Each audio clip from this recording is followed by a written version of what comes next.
Como é possível mudar de vida sem recorrer ao suicídio? E se pudéssemos salvar vidas e o mundo melhorasse para todos nós? Juntos nós podemos. Invista neste canal. Invista em um mundo melhor.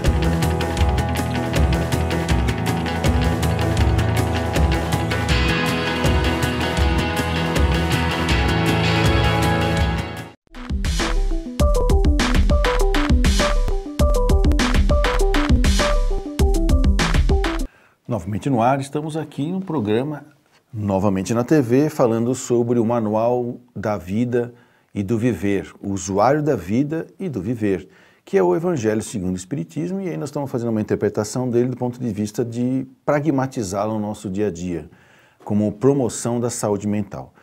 E nós recebemos já aqui uns e-mails aqui, na realidade não sei se foi por e-mail. A Luciana, estava falando da Luciana, né, de Uberaba, de Minas Gerais, ela diz assim: tenho o direito de pedir que meu filho nasça com saúde?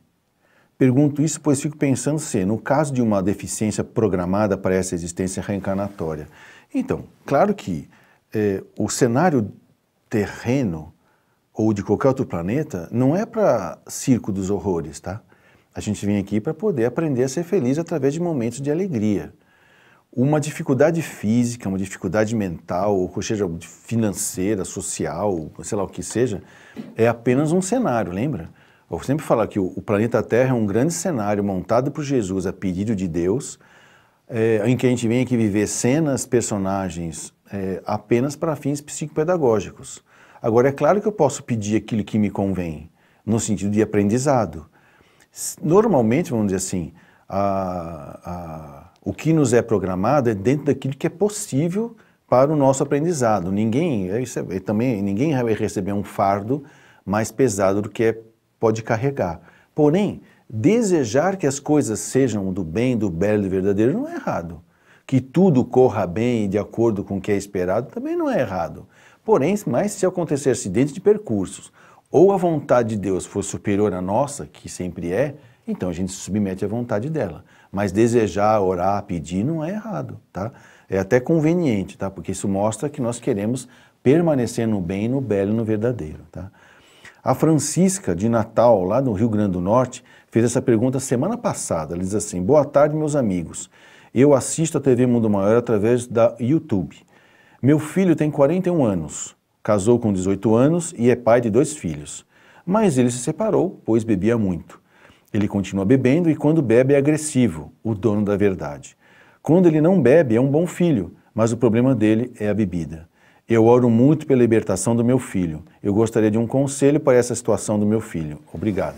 Bom, o alcoolismo é uma doença como outra qualquer. O problema do seu filho não é o álcool, tá? É o alcoolismo, tá? Porque se o álcool fizesse mal, todos nós seríamos alcoólatras.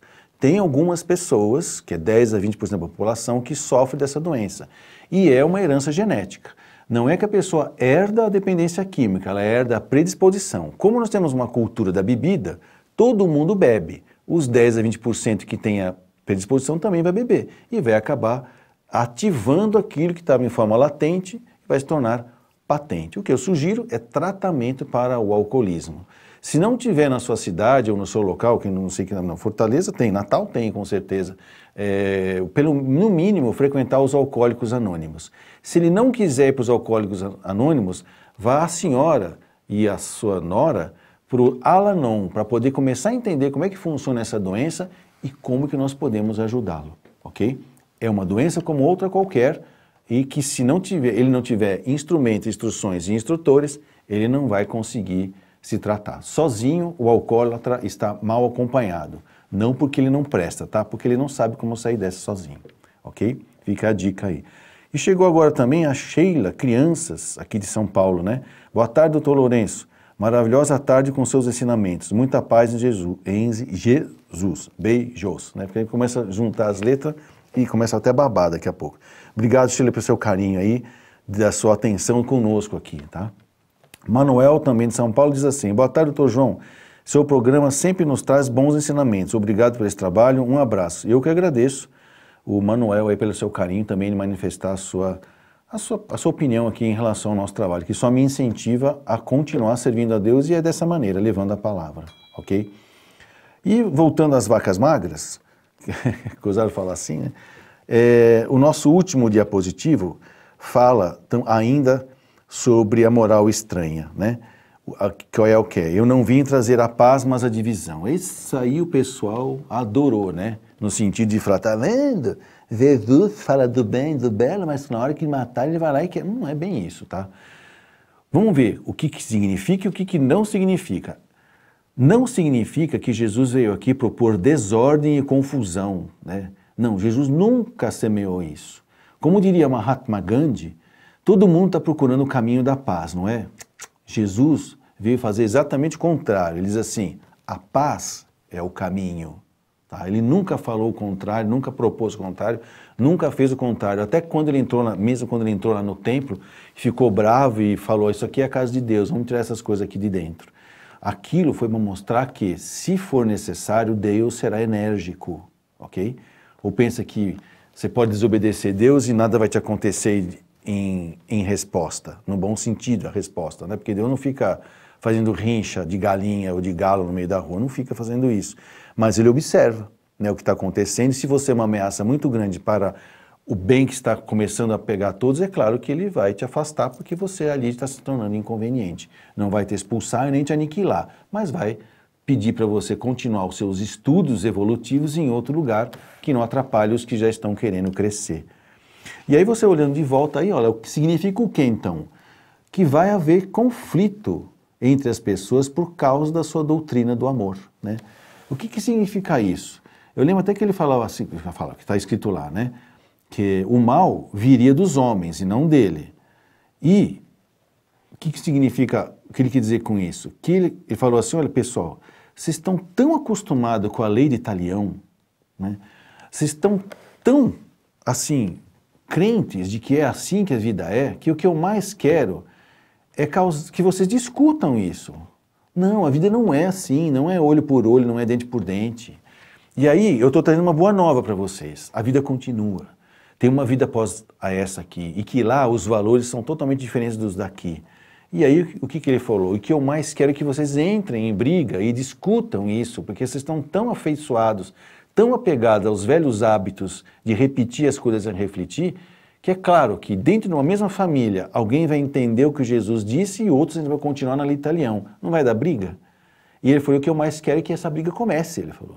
Por isso que eu não vim trazer a paz, não, eu vim trazer a espada, que por um bom tempo vocês vão estar meio divididos, mas isso é bom, né? Por quê? Porque vocês não estavam unidos em cima de uma ideia ultrapassada, que já não lhes servia mais como crescimento espiritual. Isso significa não vim trazer a paz, mas a divisão.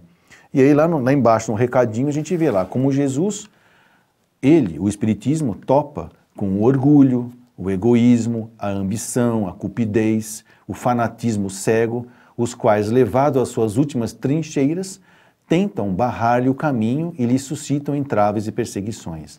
Então tudo que é novo causa mal-estar. Ou eu não digo nem que é novo, tudo que é diferente, tá?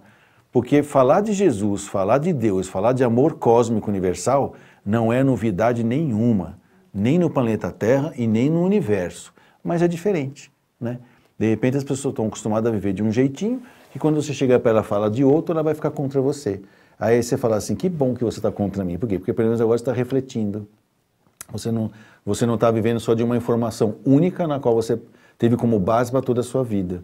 Essa é a proposta. Então, como nós estamos encerrando, nós estamos vendo aqui que moral estranha é exatamente isso, é você poder perceber que, pelo bom senso, entrever do que está sendo dito, que dá para resumir assim, como diz Huberto Holden, existe um símbolo material das coisas. Odiar pai e mãe, abandonar pai, mãe e filhos, deixar que os mortos enterrem seus mortos e eu vim trazer a espada e não a paz. É um símbolo material. O bom senso diz assim, olhe o simbolizado espiritual que tem disso. Esse é o grande instrutor seu. Não vai vir nenhum ser do além falando para você isso. Você vai discernir, opa, se ele está falando dessa maneira, tem algo estranho. Então eu tenho que tentar entender o que tem por trás disso. O símbolo material é estranho, mas e o simbolizado espiritual? O que significa? Qual é o significado e a importância dele para mim nesse momento? É isso, pessoal. Então nós estamos encerrando mais um programa novamente E pedimos a Deus que nos permita estar aqui levando a palavra na semana que vem e espero a sua participação. Até lá!